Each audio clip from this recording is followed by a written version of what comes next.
T20 cricket கேலரியில் இருந்த ரசிகருக்கு jackpot அடித்திருக்கிறது. போட்டியை பார்க்க வந்தவர் ₹1,00,00,000 வாங்கியிருக்கிறார். அந்த சுவாரஸ்யமான சம்பவம் என்ன அப்படின்றத இந்த வீடியோவில் நம்ம பார்க்க போறோம். ஐபிஎல் கிரிக்கெட் தொடர் போன்று தென்னாப்பிரிக்காவில் SA20 என்னும் பெயரில் கிரிக்கெட் தொடர் நடத்தப்படுகிறது. இந்த விளையாட்டிலும் பெரும்பாலும் இந்திய தொழிலதிபர்களே அணிகளை வாங்கி நடத்தி வருகின்றனர். இந்த ஆண்டுக்கான அதாவது SA20 கிரிக்கெட் லீக்கின் 4வது சீசன் தற்பொழுது தொடங்கியிருக்கிறது. இதில் முதல் ஆட்டத்தில் டர்பன் சூப்பர் ஜெயின்ட்ஸ் மற்றும் எம்ஐ கேப்டவுன் இடையே போட்டி நடைபெற்றது. இதில் முதலில் பேட் செய்த டர்பன் சூப்பர் ஜெயின்ட்ஸ் 232 ரன்கள் இலக்கு நிர்ணயித்தது.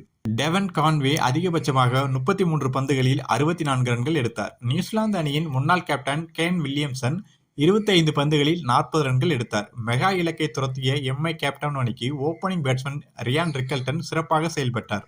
63 பந்துகளில் 5 பவுண்டரிகள் மற்றும் 11 சிக்சர்கள் உட்பட 113 ரன்கள் எடுத்து அதிரடியில் பின்னி எடுத்தார்.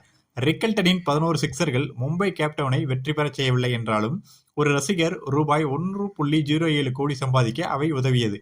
அது எப்படி முடியும் என யோசிக்கிறீர்களா?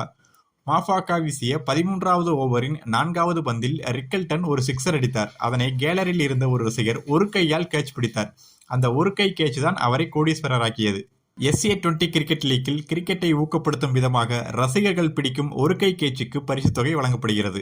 பெட்வே கேட்ச் 2 மில்லியன் என்கிற பெயரில் போட்டியின் போது ஒரு கையால் கேட்ச் பிடிப்பவர்களுக்கு வழங்கப்படும் இந்த பரிசு ரசிகர்களை கவர்ந்து வருகிறது. அந்த வகையில் முதல் ஆட்டத்திலேயே ஒரு கையால் கேட்ச் பிடித்து ₹1,00,00,000 சம்பாதித்துள்ளார் அந்த ரசிகர்.